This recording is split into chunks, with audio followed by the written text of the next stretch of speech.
Layani aku sebagai pasangan halal. Bab 126. Namun, seperti yang kita ketahui bersama, sidang ini berjalan secara terstruktur seperti prosedur yang sudah ditentukan.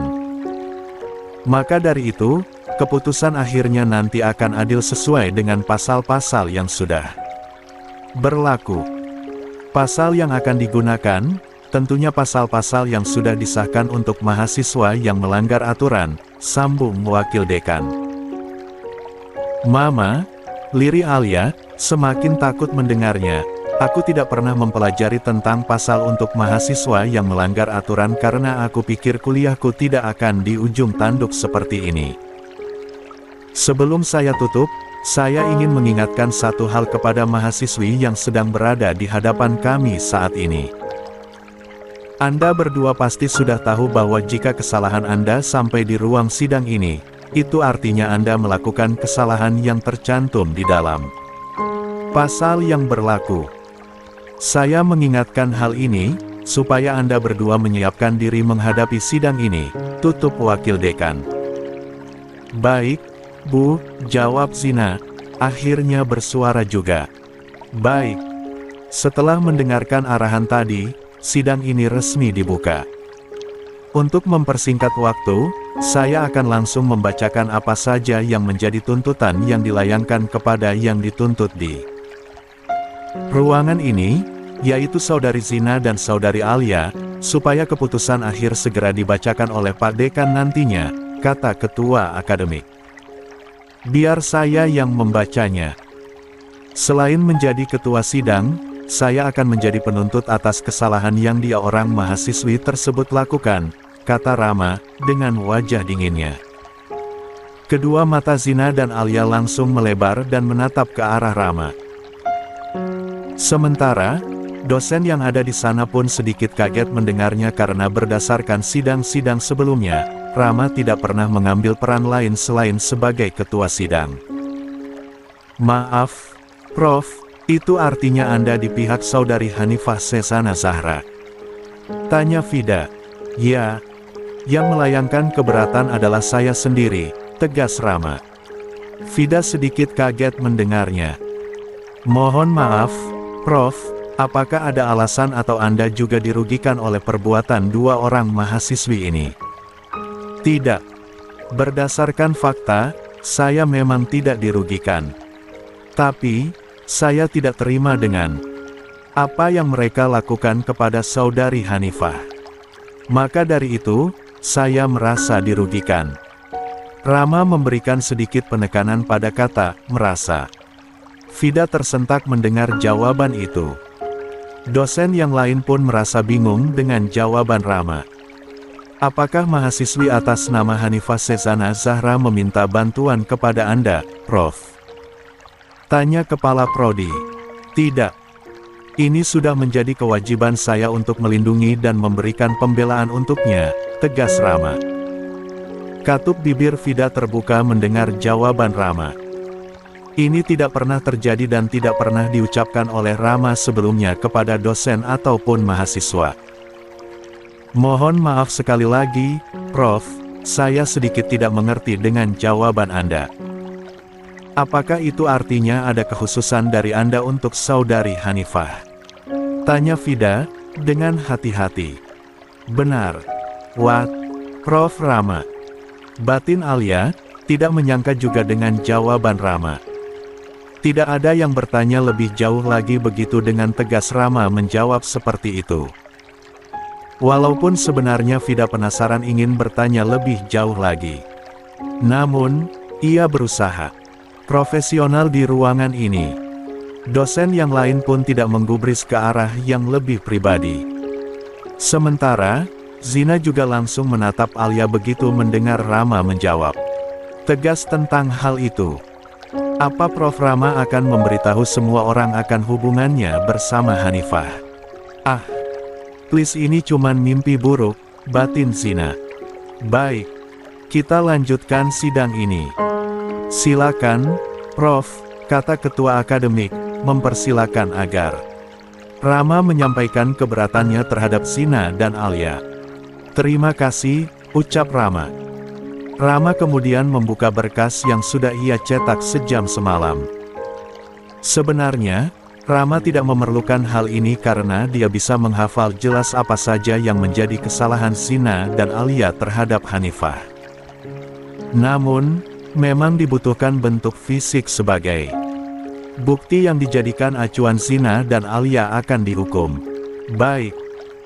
Saya bacakan apa saja yang menjadi keberatan saya terhadap saudari Zina dan Alia atas kesalahan yang dia lakukan kepada saudari Hanifah, kata Rama, mulai membacakannya. Degup jantung Alia mulai berdetak kencang. Jika apa yang disampaikan oleh Rama begitu memberatkan, maka akan semakin berat juga hukuman yang akan mereka dapatkan. Zina langsung menundukkan kepala untuk fokus mendengarkan apa yang akan Rama sampaikan walaupun dia juga sebenarnya takut mendengarnya. Pertama, saya keberatan atas perbuatan saudari Zina dan Alia kepada saudari Hanifah pada malam keakraban prodi, yang dimana mereka menyakiti fisik dan psikis saudari Hanifah. Hingga, saudari Hanifah jatuh sakit. Selengkapnya tentang apa perbuatan yang mereka lakukan, sudah terlampir di berkas tuntutan ini beserta bukti-buktinya, ucap Rama. Alia langsung mengangkat kepala mendengar Rama menyebut perihal bukti. Bagaimana Rama bisa menemukan bukti-bukti itu? Bukankah Rama tidak ada pada kejadian malam itu? Atau Hanifah yang memeberikan buktinya? Pikir Alia. Hukumanku akan semakin berat, batin Alia. Semua dosen yang ada di sana juga membaca lampiran dari berkas yang diajukan oleh Zabier sebagai tuntutan sembari mereka menyimak apa saja yang Rama bacakan. Tentunya, mereka semua membaca dan melihat bukti dari apa yang dituntut oleh Rama terhadap Zina dan Alia untuk Hanifah.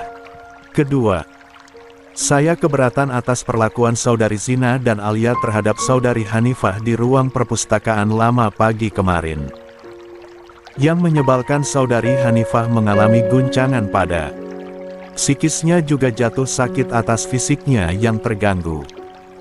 Sehingga, saudari Hanifah tidak bisa hadir di jam saya, juga tidak hadir di kampus hari ini. Mengenai perbuatan apa yang mereka lakukan, sudah terlampir beserta bukti-buktinya di berkas yang saya ajukan, ucap Rama lagi. Keseriusan Rama dari wajahnya yang terlihat dingin itu membuat siapa saja yang asa di sana berusaha fokus karena tampaknya kali ini Rama tidak menganggap sidang ini adalah sidang kecil.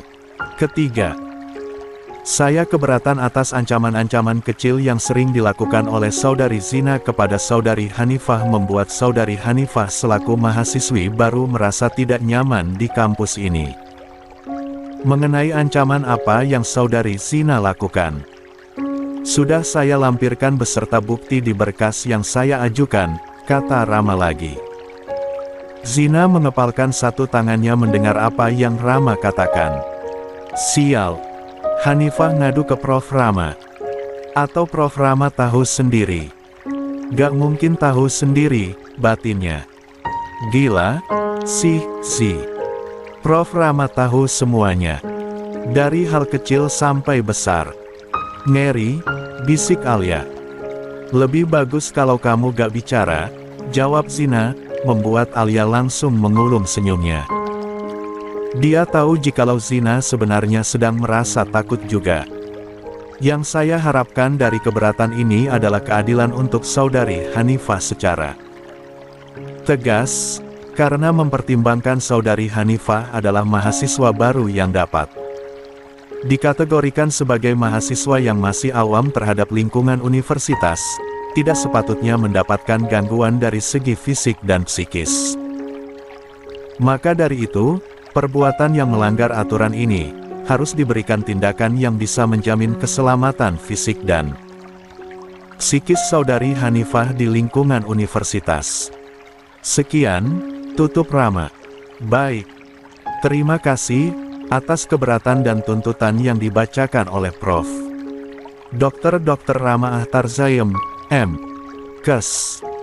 Selanjutnya, Kami akan memberikan kesempatan untuk saudari Zina dan saudari Alia untuk memberikan keterangan atau tanggapan mengenai apa yang diajukan oleh Prof. Rama tadi, kata ketua akademik, mengambil alih jalannya persidangan. Zina hanya bisa memandangi mikrofon yang sudah disediakan untuknya. Tangannya sedikit pun tidak bergerak untuk mengambil mikrofon itu. Sementara, Alia memerhatikan gelagat Zina yang tidak melakukan apapun. Ayo, ambil mikrofon itu, tegur Alia, berbisik. Kamu aja, jawab Zina. Kamu yang duluan lah. Kamu aja, tolak Zina lagi. Mereka berdebat entah karena apa.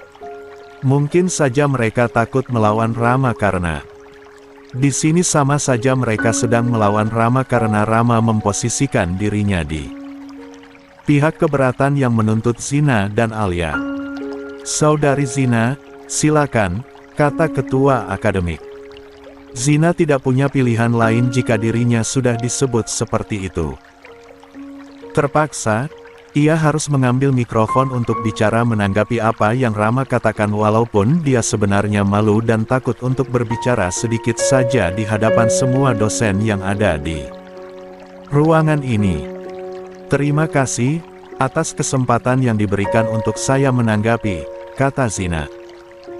Maka, izin untuk menanggapi perihal apa yang Prof sampaikan tadi, sambungnya. Apa yang dikatakan Prof tadi benar. Saya memang melakukan semua itu. Tapi, daya berharap adanya keringanan dalam hukuman karena saya melakukan semua itu atas dasar suatu alasan tertentu. Tidak mungkin saya melakukan semuanya tanpa alasan. Saya berharap alasan itu bisa meringankan saya. Itu saja. Terima kasih. Zina langsung meletakkan mikrofonnya ke tempat semula. Alia tidak menyangka Zina berkata seperti itu tanpa adanya sangkalan sedikit saja. Biasanya, Zina selalu mengelak untuk melindungi dirinya sendiri. Kamu gak membela diri? Bisik Alia. Zina tidak menjawab pertanyaan Alia. Dia tetap menatap lurus tanpa melihat ke arah Alia sedikit saja. Alia semakin heran melihat Zina yang seperti itu. Kalau Hanifah yang menyampaikan keberatan itu, mungkin aku bisa menyangkal.